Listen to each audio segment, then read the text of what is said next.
Des profils hybrides. Sales et tech qui, grâce au no-code, vous permettent d'attaquer le marché plus rapidement. Entrepreneur as a service. Aujourd'hui, je pense que pour rentrer en poste, déjà, faut être authentique. J'ai interviewé des personnes qui ont des profils totalement différents. On les a pris pour ce qu'ils étaient, pas pour d'où ils viennent. Dans le sens où, voilà, aujourd'hui, tu as parlé de Marwan de l'école de commerce. Donc, du coup, c'est très facile de nommer deux, trois écoles de commerce et on se dit, ouais, vas-y, on recrute par rapport à l'école et non par rapport au candidat lui-même. Donc, déjà, l'authenticité, c'est important.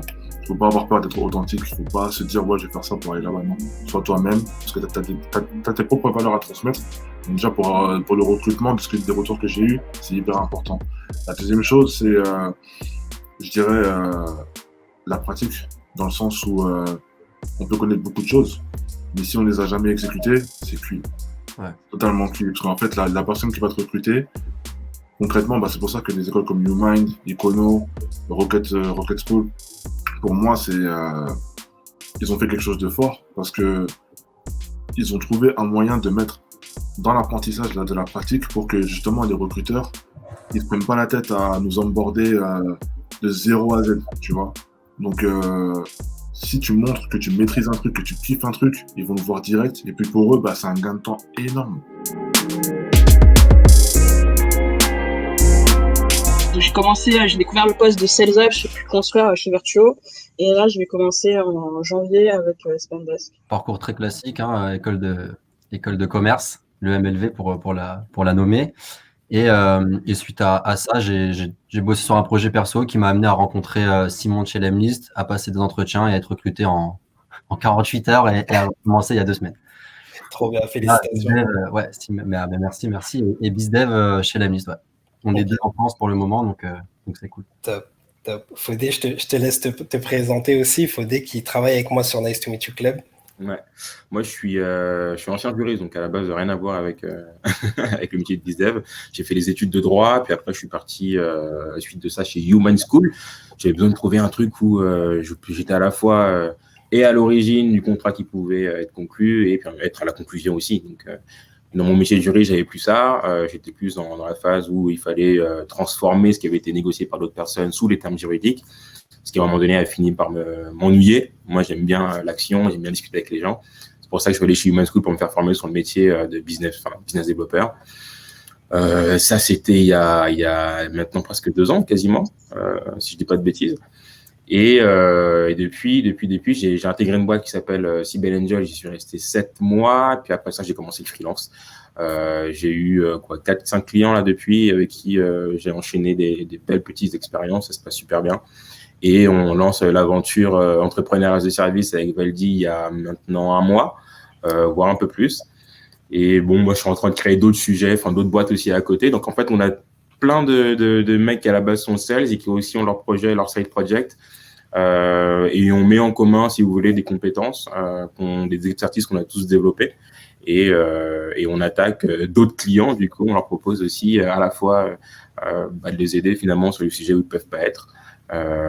Mais on est vachement agile, on n'a pas forcément besoin de recruter quelqu'un quand on va parler à des gens de notre équipe, puisqu'on peut vite fait tester un projet, un produit et voir quel est le bon chemin. Et une fois le bon chemin testé, on les laisse installer le pilote sur la machine qu'on a construite.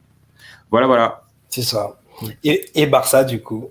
Écoutez, moi, c'est Barsamia. Donc, du coup, pareil, un parcours qui ressemble un petit peu à vous autres, dans le sens où j'ai rejoint une start-up dans le domaine du transport et tourisme. J'y suis resté pendant 4-5 ans. À la suite de ça, je me suis, entre guillemets, j'ai commencé ma reconversion. Donc, c'était cette année concrètement. J'ai rejoint Lion, donc dans le parcours du growth hacking. Donc, on a fait ça en 1 mois intensif et c'est là où j'ai vraiment découvert pour de vrai le mindset du growth. Et à la suite de ça, j'ai rejoint Iconoclast. Donc là, je viens de boucler ça vendredi la semaine dernière. Et du coup, là, c'était vraiment pour le parcours BizDev. Et moi, dans ma tête, c'était allier les deux pour justement gagner en productivité et gagner en efficacité. Donc, grâce au no-code, etc., etc. Pour moi, je ne voyais pas l'un sans l'autre. Et c'est pour ça, justement, que je me retrouve vraiment dans ce que vous faites, Fodé et Valti, parce que on peut gagner énormément en productivité. Mais il faut le savoir, il faut le connaître. faut apprendre. Et je pense que voilà, on est la génération où justement on doit se faire du bif, quoi. Clairement, il n'y a plus d'excuses là. Il n'y a plus d'excuses parce que là, on arrive à un point où il y a des logiciels voilà, qui ne sont pas trop compliqués, il faut juste les maîtriser. Exact. Et il y a tellement de choses, et les entreprises, elles ne le savent pas encore, que ce soit les startups ou les grands groupes. Il y a tellement de choses à faire, donc franchement, pour moi, là, il y a des excuses, c'est mort. Non, c'est hyper intéressant parce qu'on a tous à peu près des profils similaires, même si on vient de différents horizons. Et comme tu as dit, tu vois, je pense qu'on représente cette nouvelle génération justement qui peut créer de grandes choses assez rapidement, assez facilement. Et on a tous eu cette première expérience d'abord en startup avant de se dire, OK, je vais dans ce truc-là et c'est là où je vais faire mon trou. Comment c'est venu pour vous, un peu chacun, cette prise de conscience? Comment vous êtes dit, OK, l'univers tech, l'univers startup, c'est fait pour moi? Oui, je laisse commencer. J'ai commencé. Moi, comme je te disais tout à l'heure, donc je viens d'un univers retail, donc je suis assez autodidacte. Et quand tu rentres dans un univers tech, donc avec Apple, où les codes du retail changent, tout de suite tu te dis ouais, faut pousser un peu les codes. Et j'ai horreur de ça d'ailleurs, parce que je disais quand j'ai passé mes entretiens avec Virtuo, j'ai horreur des codes, je ne supporte pas les codes. Et tu sais, souvent je parle avec des gens qui voient l'histoire d'une startup comme ouais, en fait là tu peux pas gagner d'argent, alors qu'au contraire, et tu as des expériences folles. Apple, ça a été une expérience en termes humainement. J'ai travaillé avec des gens avec qui j'aurais jamais cru que je travaillerais. J'ai pu travailler avec des grands groupes, j'ai discuté avec des associations, et t'apportes une plus-value. Et le head business, c'est pas juste un mec qui est collé à son téléphone, c'est vraiment quelqu'un qui va avoir tout un process et un cycle des phases dans son cycle où il va discuter avec le client, où il va lui apporter, il va avoir cette volonté de lui apporter cette plus-value, tu vois, comme on dit, l'effet waouh, tu vois, de lui dire, ok, voilà, là on en est là, et voilà ce que je peux vous apporter, ce que j'aimerais vous apporter. Et l'univers startup, c'est super, tu vois, par exemple, Spendesk, ils sont très forts pour moi dans le sens où moi le produit ne m'intéresse pas, mais ils arrivent à le rendre sexy, tu vois. Tu vas te dire, waouh, c'est la solution de l'année.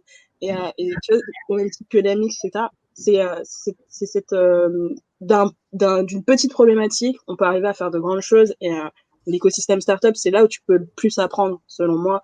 Mais après, chacun ses étapes aussi, tu vois. Complètement. Ouais, pour rebondir, moi au début, l'écosystème startup, c'était pas du tout mon truc. Moi, j'étais plutôt là à me dire, vas-y, je vais faire une école de commerce, je vais être directeur commercial, je vais prendre mon billet, je vais pas trop me prendre la tête. Tu vois, j'avais pas vraiment envie de commencer à bosser, à monter une boîte, à faire un truc de ouf, à avoir des gens sous ma responsabilité. J'étais plutôt là en mode, non, chill, je veux juste chiller, quoi. Et en fait, j'ai fait 3 ans d'alternance où j'étais sous la responsabilité de personnes qui étaient beaucoup plus âgées que moi, ce qui est logique, mais vraiment beaucoup plus âgées. Et elles avaient une vision du monde du travail qui me correspondait pas du tout, en fait. Et tout doucement, je pense que c'est ça qui m'a amené à me dire, OK, je vais commencer à bosser sur mon propre projet. Et moi, je connaissais vraiment rien du tout à l'écosystème startup. Donc, comme un novice un peu plus classique, je suis allé checker les vidéos d'Oussama Ammar. Et puis, ça m'a vite gonflé aussi. Je me suis dit, bon, c'est bon, en fait, il faut juste passer à l'action. Sors-toi les doigts. C'était la période du confinement, donc je me suis dit, j'ai le temps. Je vais aller checker des vidéos, des tutos, me mettre dans des groupes Slack. Et puis, c'est parti comme ça d'un coup. Et je pense que du jour au lendemain, j'ai monté le landing page. J'ai fait du contenu sur mon propre projet. Ça a commencé à prendre. Et puis, après, au fur et à mesure, j'apprends. Je me prends des gros murs, je me prends des grosses gifles. Et je suis peut-être un peu bizarre, mais en fait, je kiffe ça. Je me dis, bon, en fait, il y a des gars, ils sont bouillants, tu vois. Par exemple, Valdi, tu vois, vous avez fait une vidéo avec Shubham. Et typiquement, le gars, il est super fort. Je regarde le club, ce genre de choses, tout son contenu, et je me dis, putain, mais je suis à la ramasse, donc je vais checker, je vais apprendre pas mal de choses. Et puis voilà, au fur et à mesure, je commence à avoir une bonne compétence, mais j'en suis pas vraiment conscient, jusqu'au jour où je me fais inviter dans mon école en tant qu'intervenant pour un atelier où je vais aider des étudiants avec des techniques d'entrepreneurs, plutôt de grosses, à trouver un job.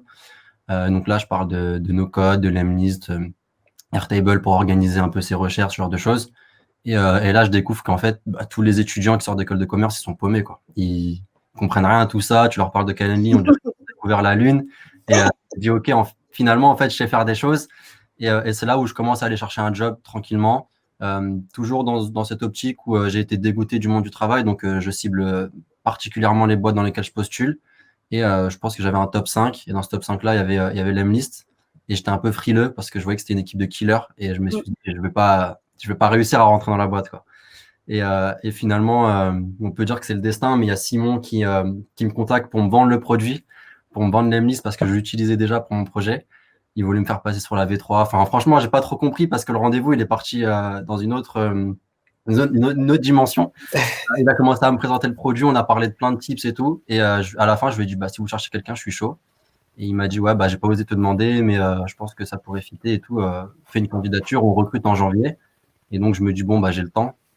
Tout ça, c'est mois de novembre, ouais. Et je me dis, j'ai le temps et tout, donc je vais préparer une candidature de ouf. Et je continue à discuter un peu avec lui en message privé et tout. Et finalement, ça s'accélère de ouf parce que j'ai une proposition d'une autre boîte qui s'appelle WeDoGift, une scale-up. Et une propale. Et moi, dans mon cœur, je suis un peu en mode... Lemlist, c'était vraiment ma première boîte, quoi. Et donc, j'envoie un message à Simon, je lui dis, j'ai une proposition et tout, qu'est-ce que je fais? En vrai, j'étais un peu perdu cette fois, je vais vraiment lui demander conseil à lui et il m'appelle direct, il me dit, vas-y, on fait un entretien. Donc, le lendemain, jeudi, on fait un entretien, ça se passe bien. Vendredi, je fais un entretien avec Guillaume, le cofondateur et CEO. J'enchaîne avec Vianney, le CTO et cofondateur aussi. Et puis, boum, ils me disent, c'est bon, t'es pris. Je signe mon contrat le week-end et je débute le mardi d'après, quoi. Donc, en 5 jours, j'étais recruté et ça allait super vite. C'est beau. Et donc, mais je suis encore sur le cul dans le sens où je pensais vraiment pas arriver dans une boîte aussi, comment dire. Pour moi, c'était un peu genre vraiment, quand je parle de start-up en France, je vois les mecs en priorité, quoi. Les mecs qui frappaient, enfin, de ouf, quoi. Les mecs savent ce qu'ils font, oui. Ouais. C'est ce que je te disais quand on s'est parlé, du coup, parce que toi, tu m'as envoyé un message en DM sur LinkedIn et ensuite on s'est appelé. Et je te disais, moi, il y avait 2 boîtes comme ça dans l'écosystème où je me voyais travailler. Et Lemlist en fait partie, quoi. Ouais, non, mais clairement, je trouve que c'est un autre niveau. S'ils écoutent ce podcast, ça leur fera plaisir. Ouais. Là, on verra à Guillaume. Ça va t'aider pour ta période d'essai. Ouais, on salue Guillaume qu'on a interviewé, nous, chez Nice to Meet You, qui est très cool. Et on espère refaire un podcast avec lui, d'ailleurs. Donc, j'envoie l'invitation, j'en profite. On va venir le mot. C'est ça. C'est l'inscription. Le sujet principal d'aujourd'hui, c'est le fait, justement, pour rebondir sur Marwan, c'est de rentrer en poste. Barça, toi qui parles souvent de ce sujet, qu'est-ce que tu penses qu'il faut mettre en place sur une entrée en poste? Qu'est-ce qui peut être un piège? Qu'est-ce qui peut être un atout? Alors, c'est une bonne question. Aujourd'hui, je pense que pour rentrer en poste, déjà, faut être authentique. J'ai interviewé des personnes qui ont des profils totalement différents. On les a pris pour ce qu'ils étaient, pas pour d'où ils viennent. Dans le sens où, voilà, aujourd'hui, tu as parlé de Marwan de l'école de commerce. Donc, du coup, c'est très facile de nommer 2, 3 écoles de commerce et on se dit, ouais, vas-y, on recrute par rapport à l'école et non par rapport au candidat lui-même. Donc, déjà, l'authenticité, c'est important. Il ne faut pas avoir peur d'être authentique. Il ne faut pas se dire, ouais, je vais faire ça pour aller là-bas. Non, sois toi-même, parce que tu as tes propres valeurs à transmettre. Donc déjà, pour le recrutement, des retours que j'ai eus, c'est hyper important. La deuxième chose, c'est, je dirais, la pratique, dans le sens où on peut connaître beaucoup de choses, mais si on ne les a jamais exécutées, c'est cuit. Ouais. Totalement cuit. Parce qu'en fait, la personne qui va te recruter, concrètement, c'est pour ça que des écoles comme YouMind, Econo, Rocket School, pour moi, ils ont fait quelque chose de fort parce que ils ont trouvé un moyen de mettre dans l'apprentissage de la pratique pour que justement les recruteurs ils ne se prennent pas la tête à nous onboarder de 0 à Z, tu vois.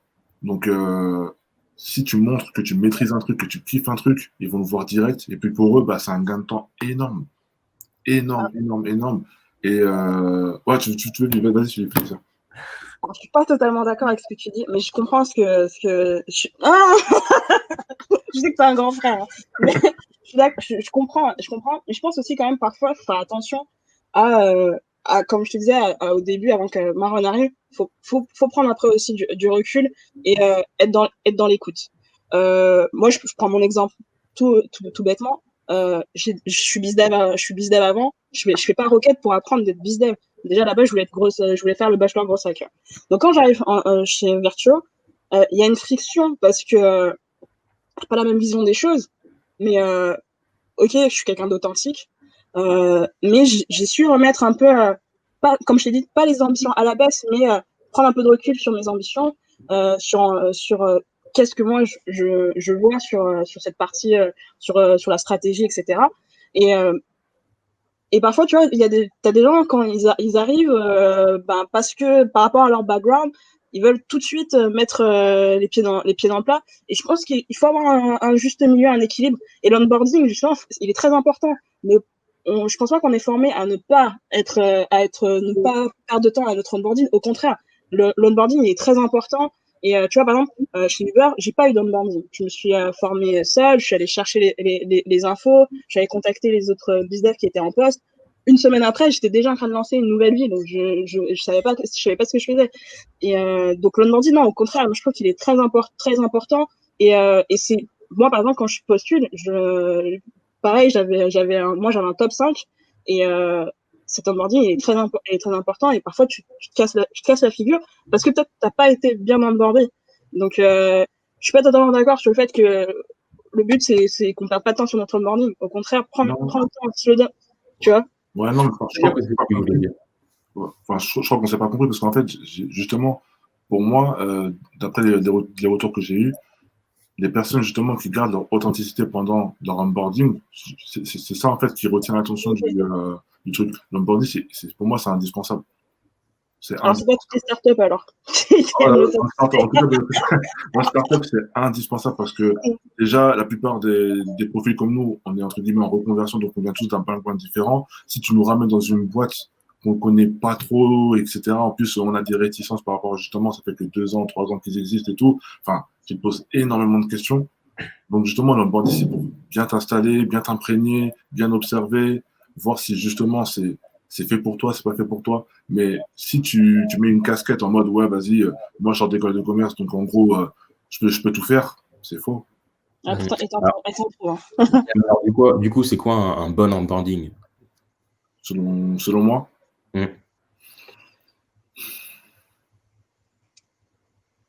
C'est une très bonne question. C'est une très très bonne question. Honnêtement, Je pense que tu dois passer ouais. je pense que tu dois passer par toutes les étapes, toutes les étapes de la boîte. Je pense que tu dois comprendre un peu la boîte, tu dois surtout comprendre sa vision. Tu vois où est-ce qu'elle veut aller à N+1, N+5, N+10. Ça, c'est super important. Ouais, mais ça, c'est des questions que tu as déjà lors de l'entretien. Ouais, mais tu sais que quand tu es dans une boîte, c'est pas pareil. Il y a des choses qui se disent, qui se disent pas. Ouais, c'est ça. Tu vois, une fois que tu es recruté, c'est un peu plus libre et la parole, elle se libère et du coup, tu comprends mieux où est-ce qu'ils veulent aller et comment est-ce qu'ils veulent faire. Okay. Et surtout, je pense que c'est super important de parler, tu vois, avec la partie market, avec la partie dev. Ouais, le produit, enfin, tout ça, c'est super important en fait parce que nous, on est des profils où on touche un peu au no-code, on fait de la vente. Moi, perso, j'aime bien communiquer aussi. Je suis beaucoup actif sur LinkedIn, je pense qu'on l'est tous et tout. Et on sait que c'est important. Donc, en gros, on est un peu polyvalent et on a besoin d'avoir une visibilité un peu sur tous ces secteurs, si je puis dire, enfin, sur tous les métiers. Oui, mais alors ça fait du BABA, j'ai envie de dire. Qu'est-ce qui fait qu'un onboarding va être réussi ou pas? Parce que moi, j'ai déjà eu des onboardings dans différentes boîtes où effectivement, on passe par toutes les phases. Mais oui, c'est assez classique, quoi. Je pense que c'est un sujet encore aujourd'hui, même pour les RH, tu vois, c'est un sujet, c'est un vrai sujet, l'onboarding. Tu vois, si tu as des postes comme Sales Ops ou Sales Enablement, c'est parce que l'onboarding, il doit être long, mais pas non plus trop long, mais il doit être efficace pour que justement tu vas gagner le plus rapidement en productivité. Quand tu regardes 360 Learning, tu écoutes leur podcast, le KPI qu'ils regardent le plus, c'est time to first deal, tu vois. Donc c'est que vraiment chacun a sa manière de faire et parfois on met pas assez l'accent justement sur l'onboarding. Moi je peux t'en citer plein des comment ça s'appelle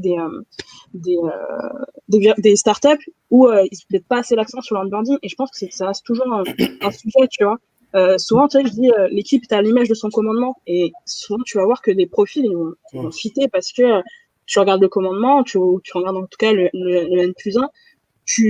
C'est pas tout le monde qui va avoir cette intelligence, je veux dire, de talent, de se dire, ok, lui, il est comme ça et j'ai besoin de cette partie-là pour que il puisse performer dans ma boîte. C'est pas tous les managers aujourd'hui qui vont savoir manager et qui vont être là pour te développer. Se dire, ok, là, il est là pour l'instant, mais moi, je veux qu'il soit là. Tu vois, et qui va avoir cette transparence de discuter avec toi sur ce point-là.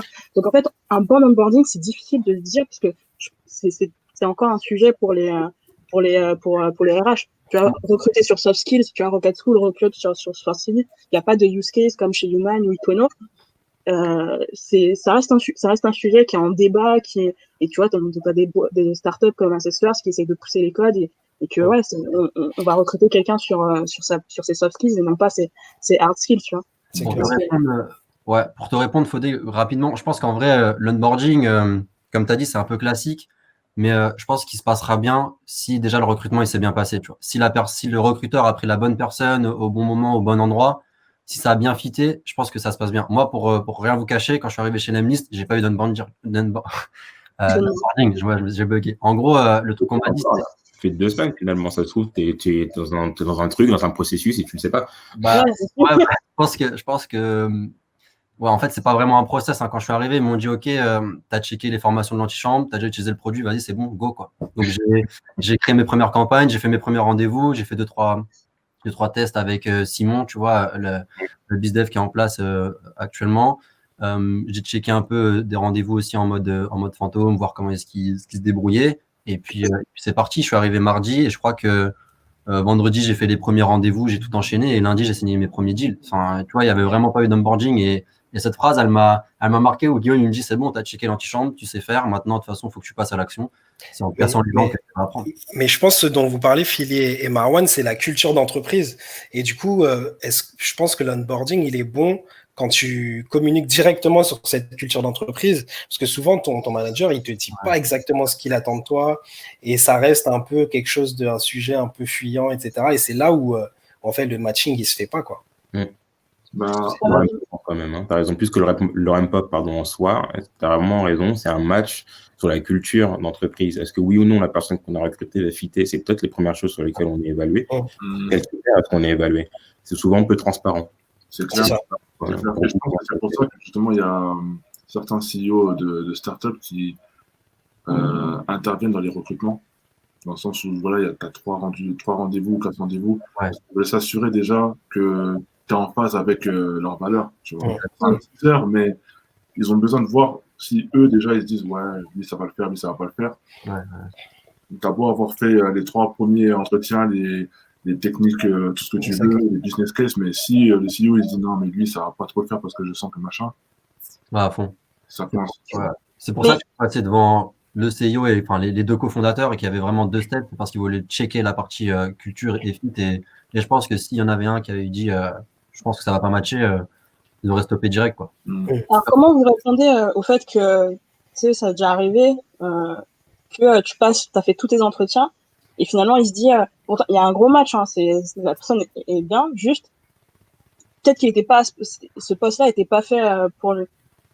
Comment tu réponds au fait que par exemple c'est peut-être pas l'onboarding en fait qui n'était pas bon, c'est juste le recrutement et pourtant il y a un match. C'est vrai que moi je pense que souvent c'est aussi les fiches de poste, elles sont pas soit comprises par la boîte, soit par la personne, par le profil, tu vois. Et du coup, ça matche pas. Et souvent, surtout pour le sales, tu vois, le poste où, quand tu arrives, on attend énormément de toi assez rapidement, parce que c'est un poste de dépense de ouf. Souvent, les objectifs qu'on te met sont surévalués. Tu vois, c'est mal. Oups, je bug. Ouais, il y a un écho. C'est mal vu, du coup, c'est mal calculé sur le long terme, quoi.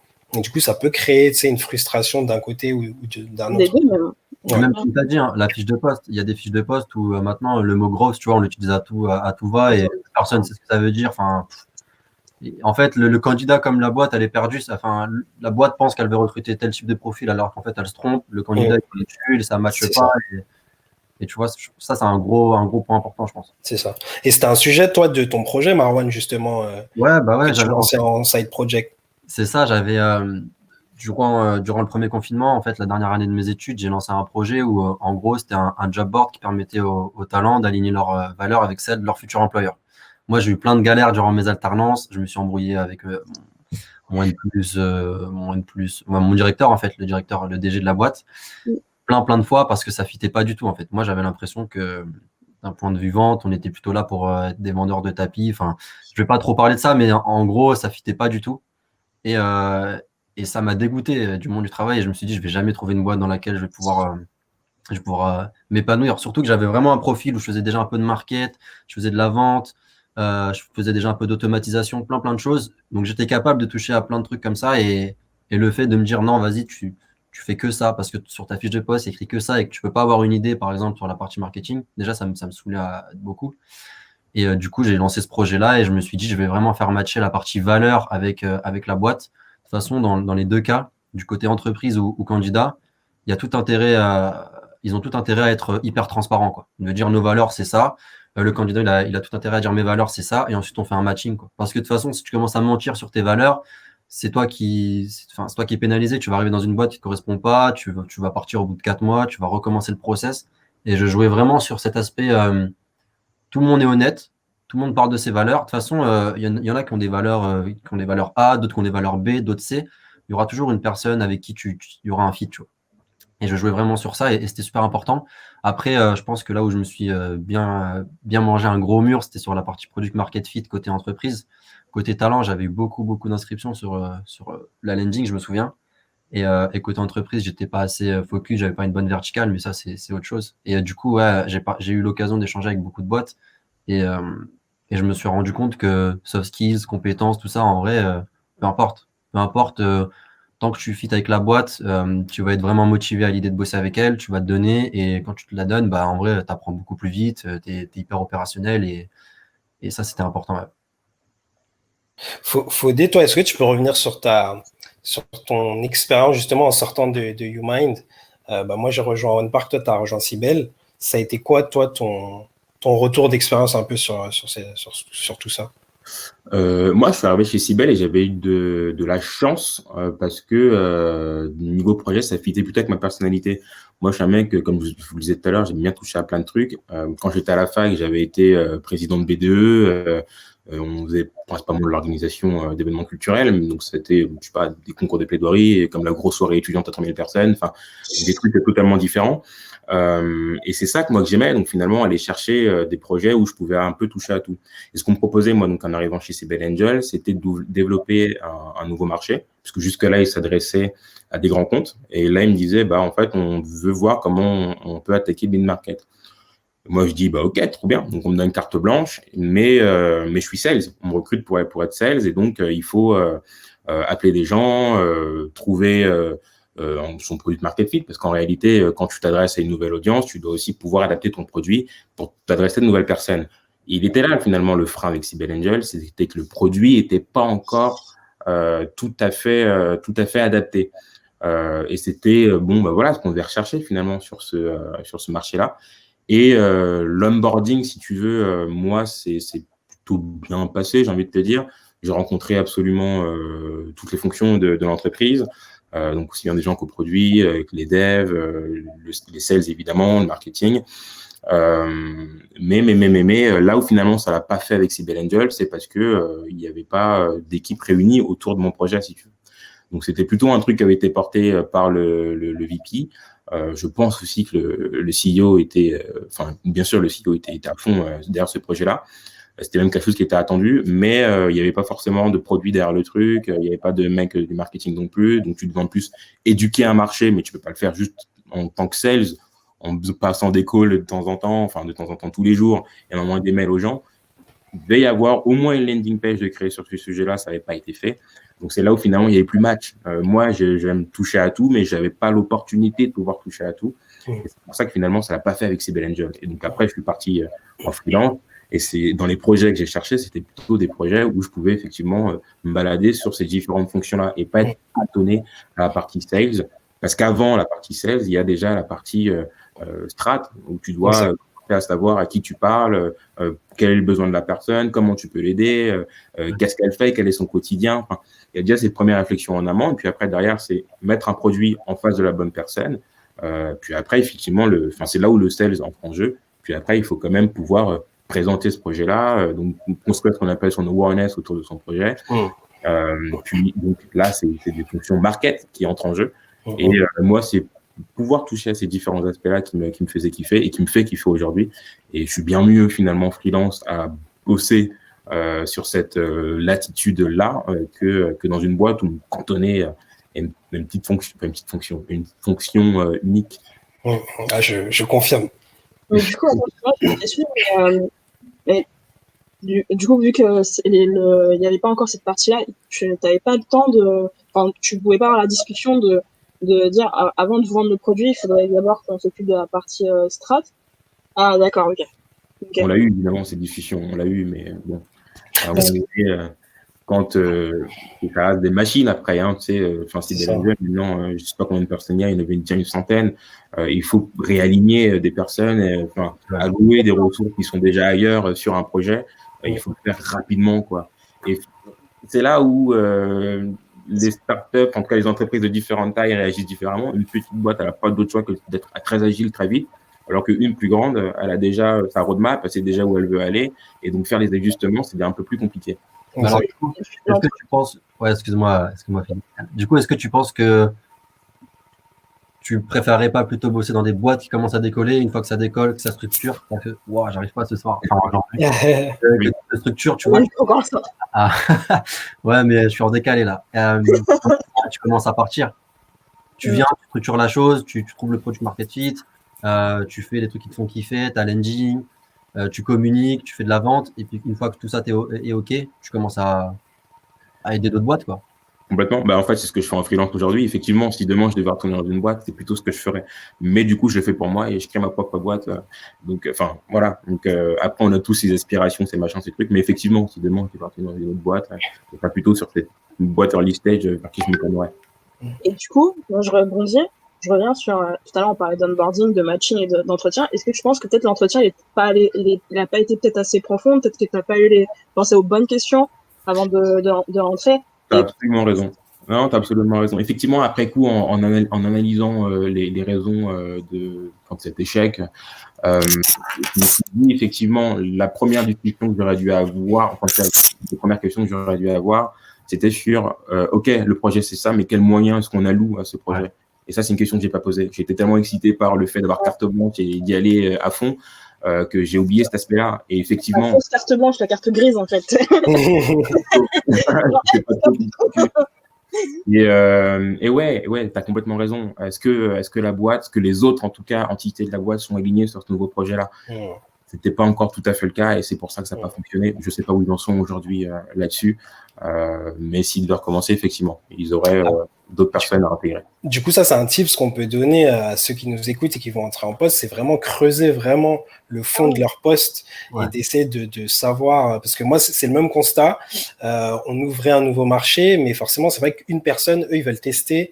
Et tu testes pas le marché avec une personne, quoi. Tu as besoin forcément de force autour, etc. Ou alors, tu peux le faire avec une personne et engager peut-être, je sais pas, des freelances sur des sujets bien précis qui te permettent d'aller attaquer, tout du moins, les différents canaux que tu as besoin d'attaquer pour pouvoir tester ta nouvelle idée ou ton nouveau produit. C'est ça. D'appeler Nice to Meet You Club, du coup. Ouais, mais en gros, tu peux pas avoir le beurre et l'argent du beurre, quoi. Soit tu prends du temps et tu es tout seul et tu testes tout doucement, soit tu mets les moyens et tu testes rapidement. Mais… C'est exactement. Ce que tu tips, c'est un truc souvent, tu vois, par exemple, avec des amis qui sont encore chez Rocket ou quoi, c'est pas un entretien, c'est une discussion. Change le mot, les mots, ils sont importants.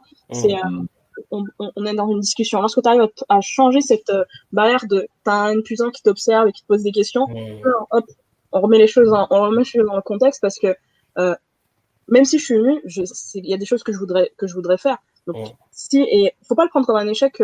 Finalement, tu t'es dit, au final, t'es pas pris ou si c'est pas passé comme tu voulais. Non, c'est que la boîte était pas pour toi en fait. La boîte était pas pour toi parce que tes volontés, tes aspirations, bah ça colle pas. Bah tant pis, C'est c'est ça. pas grave. C'est ce que tu disais hier, c'est une vente dans les deux sens au final. Exactement. C'est chacun. Moi, tous mes entretiens, à chaque fois, je le dis, et je disais, ouais, je le dis rapidement, je le fais sentir très rapidement, on est dans un échange. Entretien, j'aime pas ce mot-là, on est dans un échange. Et et tout de suite, tu vois, par exemple, il y a un truc, par exemple, qui peut me frustrer, pendant ce mois où j'ai commencé à postuler, c'est que tu me vouvoies. Alors, dans un univers startup, je suis bloquée. Quand je commence à attendre du vouvoiement, déjà, mon cerveau, il dit, ok, c'est pas pour moi. C'est pas pour moi. Continue. Ah ouais, je fais, ah ouais, mais après, le vouvoiement, là. Tu vois, donc, faut être en paix. Ce que je te disais aussi, il faut être en paix avec ses choix. Et c'est pas un échec. C'est juste, bah, c'était pas pour moi. Ouais. Je te rappelle, je cogitais, parce que j'avais postulé chez Staycation, super match et tout, etc. Mais il a été honnête, il m'a dit, tu t'amuses plus en sales ops. Je peux pas te dire bizdev parce que tu t'amuserais pas. Au bout d'un an, tu vas me dire, bon, je veux dire, limite, si tu vas pas me le dire en 6 mois. Et j'étais pas très bien. Et au final, non, en fait, il a raison. Sales ops, c'est ce qu'il me faut. Je peux toucher à tout, je m'amuse et c'est là vers quoi je m'orientais. Donc, très rapidement, j'ai rebondi et puis voilà, pas de discussion et puis tu vois, Marwan il part d'une discussion, tu vois, à la base. Donc c'est vraiment, faut pas le voir comme les choses, faut pas voir comme un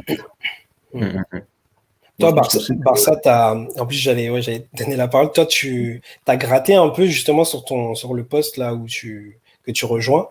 Absolument. En fait, justement, pour moi, le meilleur conseil que je peux donner à toutes les personnes qui rentrent en poste, c'est qu'il faut connaître ses attentes.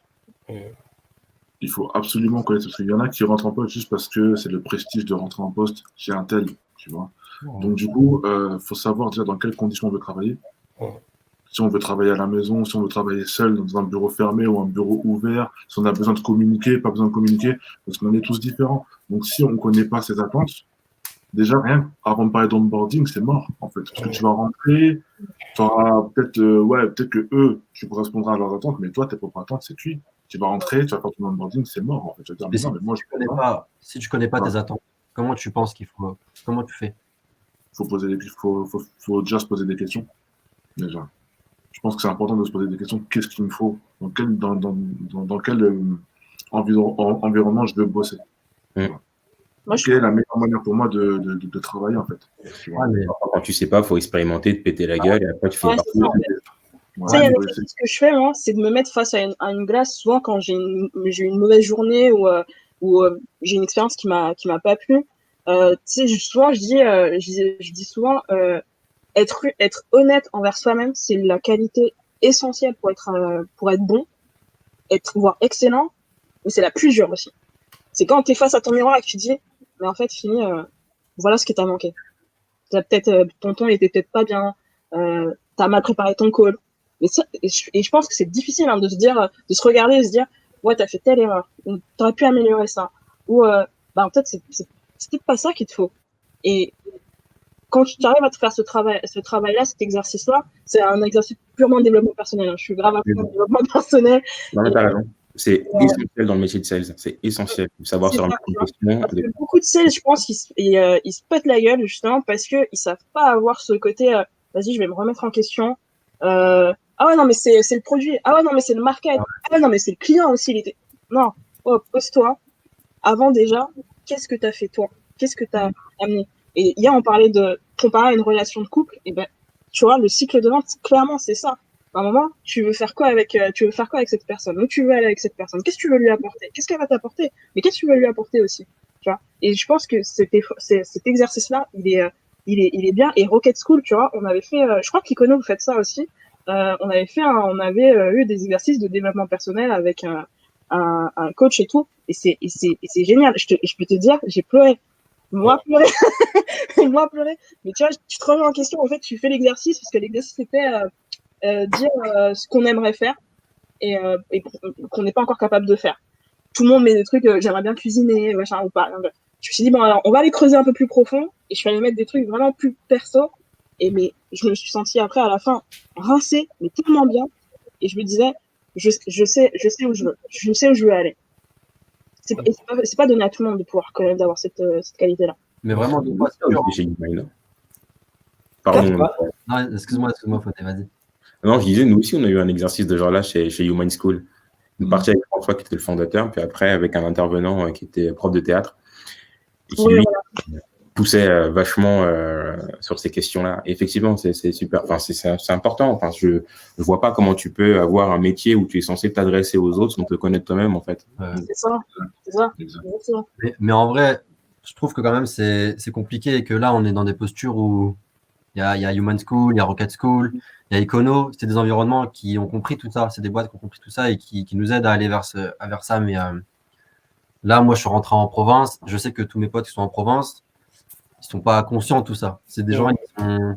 tu as les apports, tu as l'apporter ça. Ouais, non, mais ce que je veux dire, c'est que c'est compliqué. Il y en a, ils sont perdus, ils savent pas vraiment où aller, ils savent pas vraiment ce qu'ils peuvent faire. Il y en a qui ont des compétences de ouf, ils le savent même pas. Ouais. Et c'est hyper compliqué, du coup, quand tu es dans cette situation-là, de te dire, OK, bah, qu'est-ce que je veux faire? Comment est-ce que je fais pour savoir ce que je veux faire? Enfin, tu vois, demain, j'arrive, je parle de no-code à un pote à moi, il pense que je suis Bill Gates, quoi. Alors qu'en vrai, pas du tout. Mais c'est juste qu'il y a un gros décalage et ça, c'est un peu dommage. C'est important le partage. Tu vois, ça, c'est ton rôle, par exemple, ça va être ton rôle, c'est le partage. Ça, je l'ai compris dans l'écosystème startup. Le partage, le don de tes skills et d'aller découvrir le don. J'arrive pas à dire ce mot, tu vois.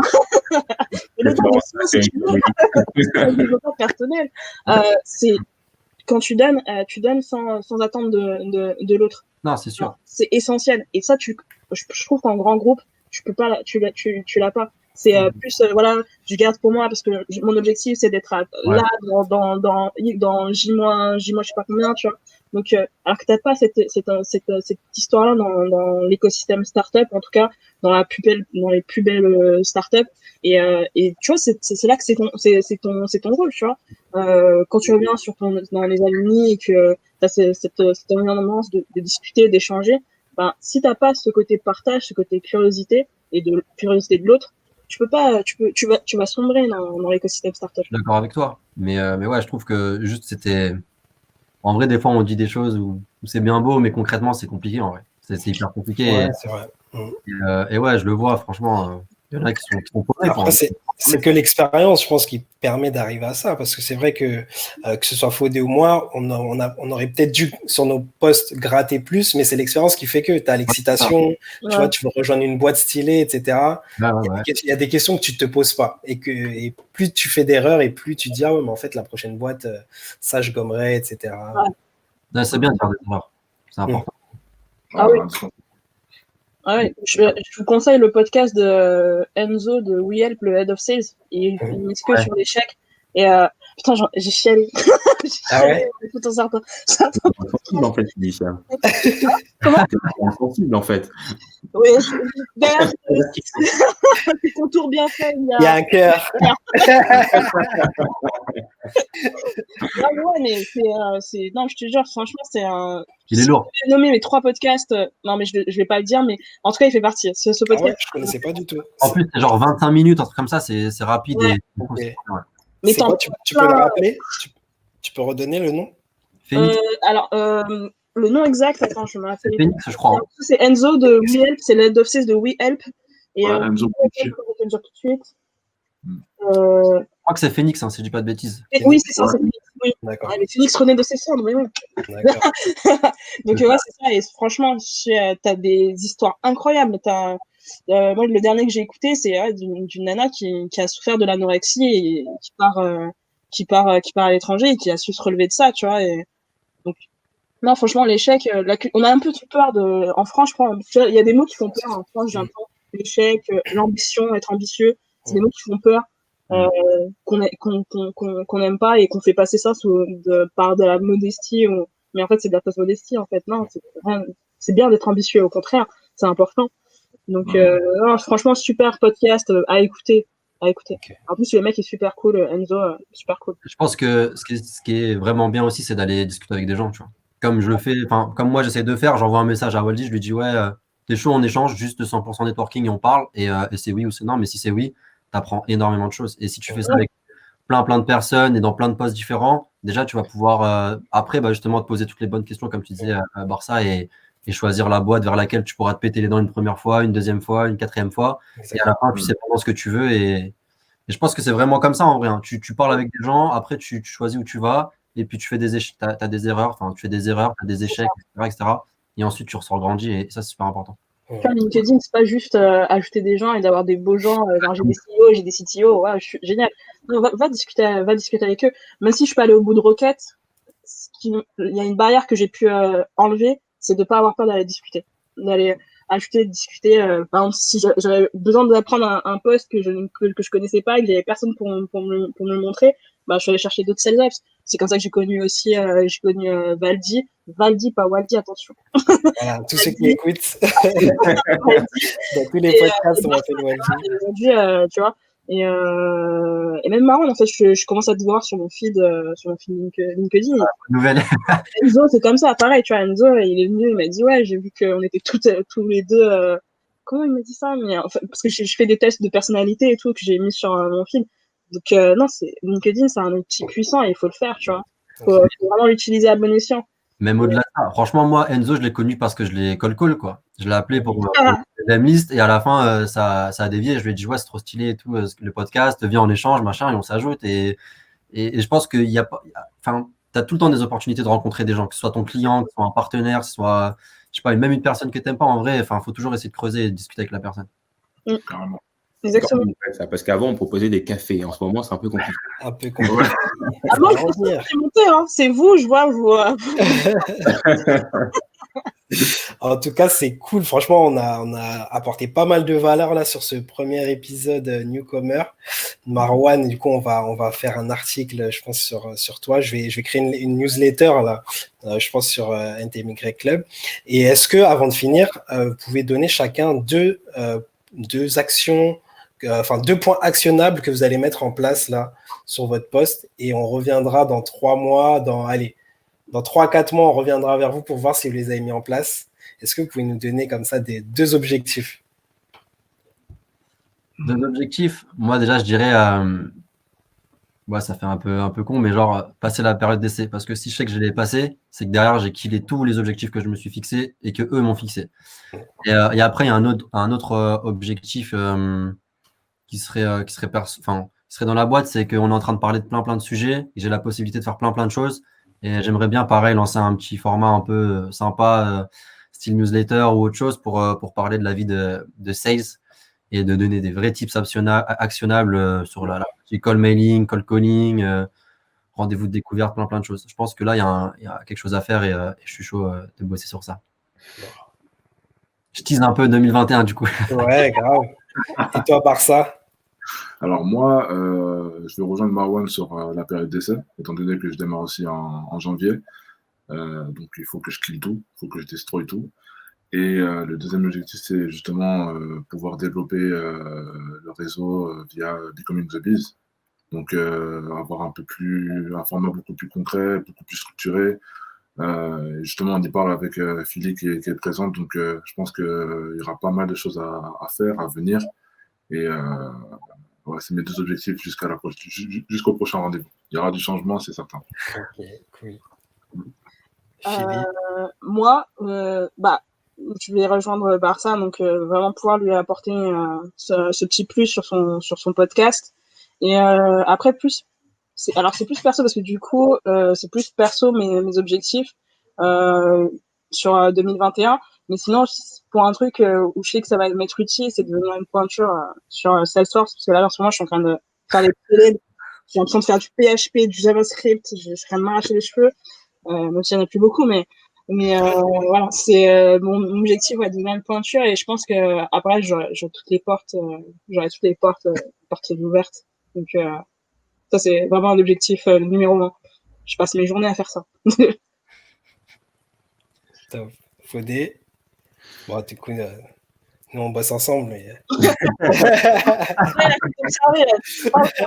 Mais moi, tu vois, il y a un truc que je vais faire, c'est faire comme Valdi, finalement. Et ce que je lui disais il n'y a pas longtemps, je dis, Valdi, quand je serai grand, je vais être comme toi. Non, mais en vrai, je veux apprendre à devenir social sur les réseaux sociaux. Parce que moi, je ne les utilise pas du tout. Comme ça, j'envoie peut-être des messages sur LinkedIn de temps en temps à des gens avec qui j'ai envie de discuter. Enfin, c'est souvent dans le cadre du taf en plus. Donc, c'est peut-être des petites touches comme ça. Mais si tu veux, voilà, sortir, je sais pas, tu parlais, Marwan, par exemple, de balancer des newsletters. Valdi, il fait du podcast et de la vidéo. Donc, pourquoi pas explorer des formats comme ça et voir avec qui est-ce qu'on peut discuter pour de vrai, parce que finalement, à la base, les réseaux sociaux, c'est pas fait que pour des raisons professionnelles, c'est juste aussi parfois juste pour apprendre et évoluer. Donc, pourquoi pas ça pour l'année 2021, tiens. J'ai pas forcément d'autres objectifs en tête. Ok. Pour l'instant.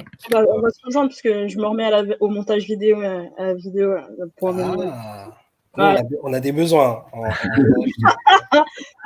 On en reparle. Et toi, Valdi?